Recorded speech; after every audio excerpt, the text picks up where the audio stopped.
UP के जालौन में एक घर की खुशियां मातम में बदल गई। दरअसल चोरी की घटना का पर्दाफाश करने के लिए पुलिस ने एक युवक को पूछताछ के लिए हिरासत में लिया, लेकिन युवक ने परिवार की बदनामी के डर से थाने के अंदर ही फांसी लगाकर आत्महत्या कर ली।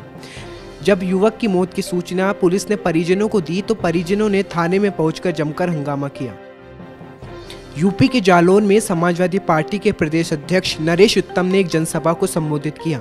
यहां उन्होंने बीजेपी को जमकर आड़े हाथों लिया। उन्होंने कहा कि बीजेपी एयर स्ट्राइक को लेकर राजनीति कर रही है।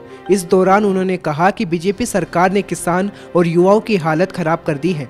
इस दौरान भारी संख्या में सपा कार्यकर्ता मौजूद रहे। खबर कश्मीर के तांगमर्ग से है, जहां पुलिस ने ड्रग तस्कर को गिरफ्तार किया है, साथ ही उसमें भारी मात्रा में ड्रग्स भी बरामद की है। दरअसल पुलिस ने चेकिंग पोस्ट के दौरान आरोपी को पकड़ा है। आपको बता दें, कश्मीर के हालातों को देखते हुए सुरक्षा बढ़ा दी गई है। भरतपुर के रूपबास कस्बे में मेला मैदान में चल रहा बीजेपी कार्यकर्ताओं का धरना चौथे दिन भी जारी है। किसानों की विभिन्न समस्याओं को लेकर यह धरना प्रदर्शन किया जा रहा है। बीजेपी कार्यकर्ताओं की मांग है कि अगर कांग्रेस जल्द से जल्द किसानों की समस्या पर ध्यान नहीं देती तो उग्र आंदोलन किया जाएगा।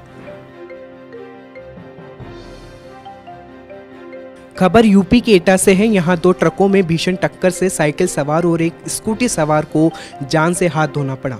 दरअसल तेज रफ्तार ट्रकों के बीच आमने सामने से टक्कर हो गई। हादसे में एक साइकिल सवार और एक स्कूटी सवार की जान चली गई।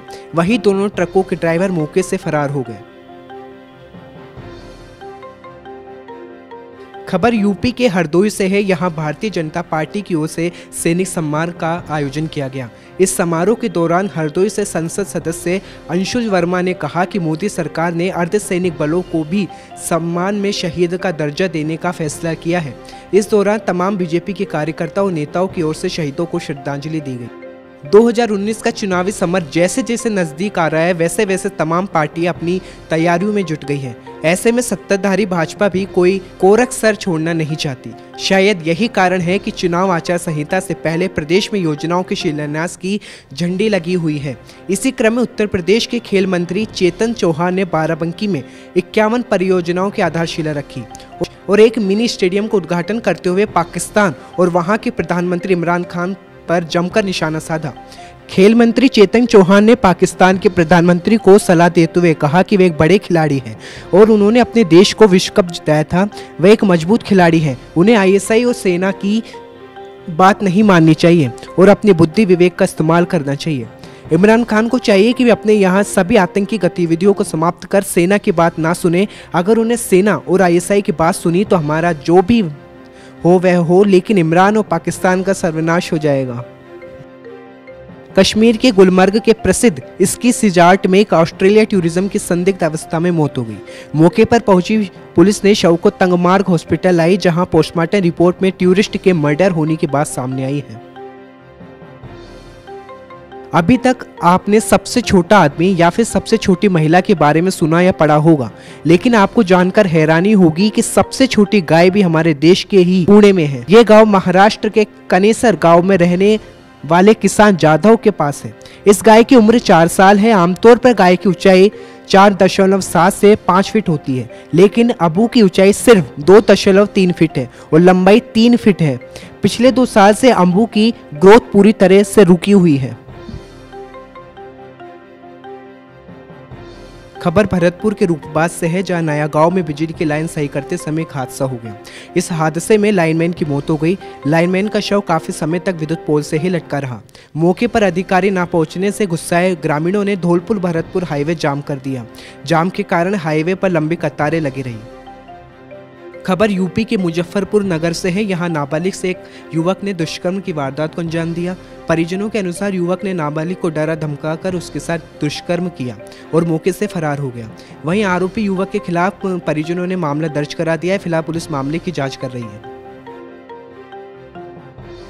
यूपी के मुजफ्फरपुर नगर में देर रात चेकिंग अभियान के दौरान पुलिस और बदमाशों के बीच जबरदस्त मुठभेड़ हो गई। इस मुठभेड़ के दौरान 25,000 का इनामी बदमाश घायल हो गया। वहीं एक दूसरा बदमाश अंधेरे का फायदा उठाकर मौके से फरार हो गया। पुलिस ने बदमाश के पास एक देशी तमंचा और एक मोटरसाइकिल बरामद की है। यूपी के रामपुर में प्रेमिका संग होटल में ठहरे प्रेमी की संदिग्ध परिस्थितियों में मौत हो गई। बताया जा रहा है कि प्रेमी की होटल में अचानक तबीयत बिगड़ गई, जिसके बाद प्रेमी को अस्पताल ले जाया गया, जहां उसकी मौत हो गई। पुलिस से जांच में सामने आया है कि प्रेमी युगल मुरादाबाद का रहने वाला है।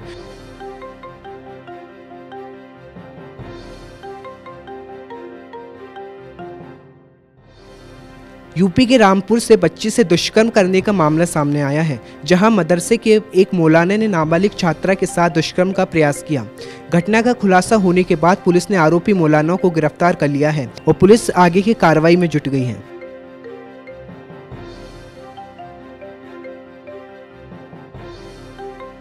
खबर बिहार के बेगूसराय से है, जहां पेड़ से युवक का शव मिलने से हड़कंप मच गया।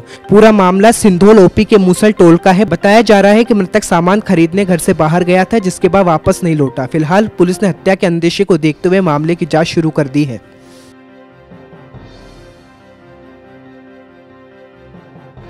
बिहार के बेगूसराय में मंगलवार को संविधान बचाओ संघर्ष समिति की ओर से भारत बंद का आह्वान किया गया, जिसके बाद समिति से जुड़े लोगों ने NH-13 को बंद कर दिया और सरकार के खिलाफ जमकर नारेबाजी की।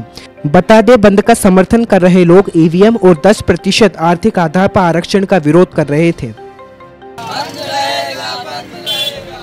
10% आरक्षण के विरोध में आज भारत बंद रहेगा, बंद रहेगा, बंद रहेगा। 13 पॉइंट रोस्टर के खिलाफ।